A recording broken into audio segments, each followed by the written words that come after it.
Leaving the auto parts store, I met this guy. What's your name? Marvin? Marvin. And he's driving an old Chevy van too. He have a 350 Chevy, just like mine, except for this one a little bit newer. And he was telling me all about how to work on Chevys. So tell me about how to work on Chevys. It's the greatest thing in the world. It's a good life experience. Chevrolet is one of the best V8 engines ever built.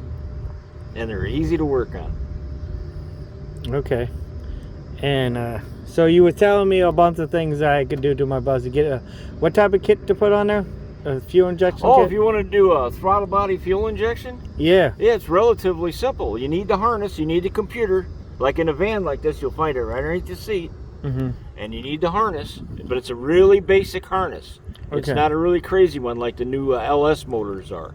Okay. Okay, and it's pretty basic. The only thing you really would have to add to the engine of any note would be a later distributor and a knock sensor in the side of the block. It needs a knock sensor.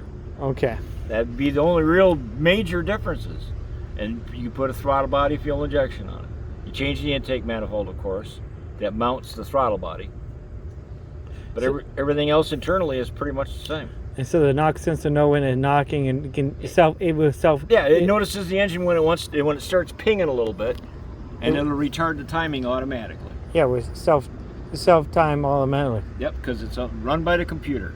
Wow, that's crazy. Does it know a difference between ethanol and gasoline? Ethanol. There's a lot of argument about ethanol, the good and the bad and everything. Yeah. I'm not particularly fond of it because why would you take something that you should be eating or you could feed the farm animals and turn it into gas? But yeah, I'm just saying because they put more and more of that shit in the gas. Yeah, I know. So and it changed. The only thing really bad about ethanol would be seals and that. But your later vehicles like this, like here with the throttle body and that, they should be all right because the seals will be able to accept a little bit of alcohol, not a lot though. Because it'll make them swell. Okay. Well, anyway, so tell me more about the throttle body kits and stuff, and I don't know what else you think suggestions you got for people here working on Chevy engines. I don't really know what to say. You were doing good before we turned the camera on. I know it.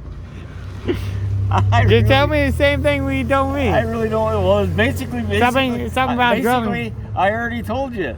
Drill the hole. Yeah, you say drill a hole. Oil pan? No, drill a hole in the top of the distributor. What are you doing? Oh, no, that's for Vortex. Okay. That's the ones that you look at the top of the engine and you'll see this big throttle body sitting right on the top of the engine with a big plastic intake. Yeah. Okay, well underneath that intake, it's port injection. So it has this central I don't know if you call it a brain or a distributing area, but it sends fuel to each individual port. Okay. Okay. It's like I say, it's port fuel injection.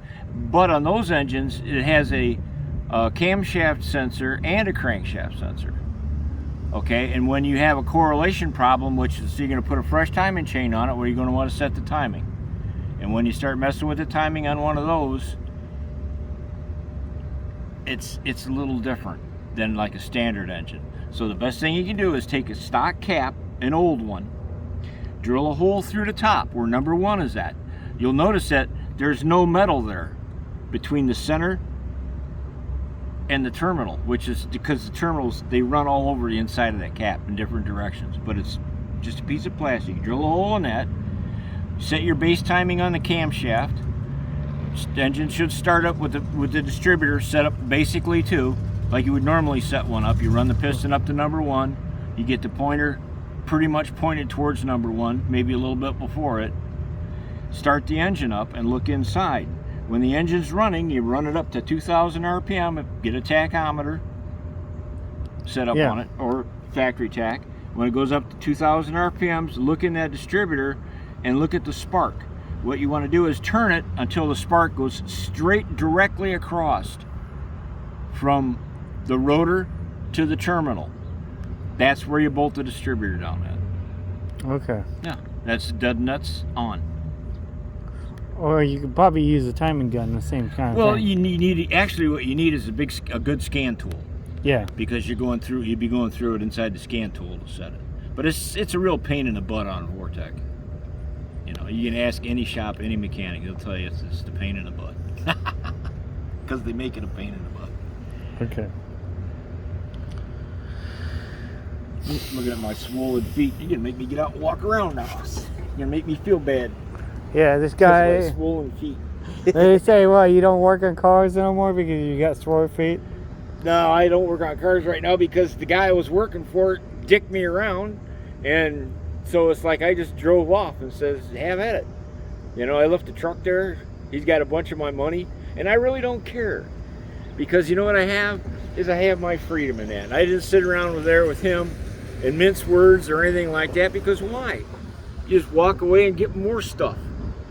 You know, that's the thing about stuff. I got 4 cars in storage right now. I got 2 Firebirds and 2 Honda Civics. They just been sitting there for years.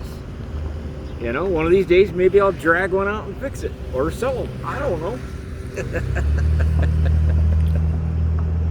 All right. Well, if you need help working on stuff, let me know. I always like working on stuff. Yeah, I love working on stuff. I did all the brake lines on this. When I bought it, it had no brakes, but the emergency brakes worked. And when you release the pedal, it snapped back up, so the cables were nice and loose. So I actually drove it home on the rear brakes. And then when I got there, I put brake lines on it. Oh, okay. Yeah, you use emergency brake instead Yep. of using the standard brakes. That's a good idea. If Yeah. your brakes ever Here, go out. I'll show you a really neat trick. Actually, that's probably why they call it emergency brakes, I'll because show you you can a really use it neat in trick. case your brakes go On out. this release handle, if you pull this release handle up, get a little piece of wire and put it around here, put it around the light switch, like this.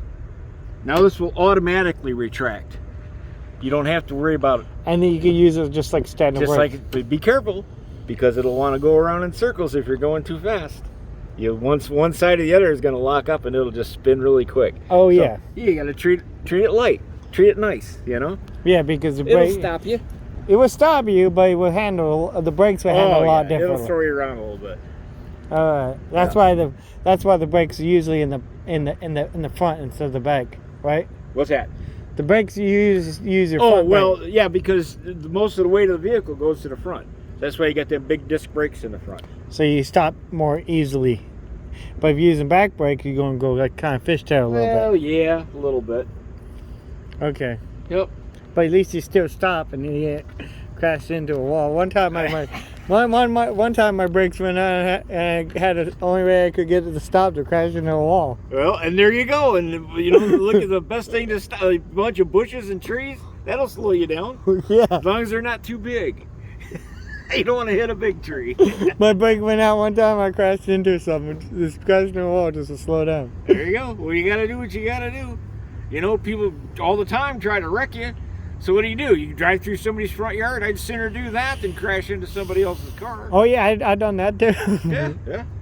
Yeah, I drove my pickup truck into a ditch one time because I was about ready to crash into it because it was raining and I was sliding all over the place and decided, you know what, I can't stop, so I'm gonna drive it off into the ditch. And I was pulling a wagon and a trailer and was going too fast on the highway, and all of a sudden the light turned red and cars were stopping in front of me, and I hit my gas and I was sliding all around, and you know what?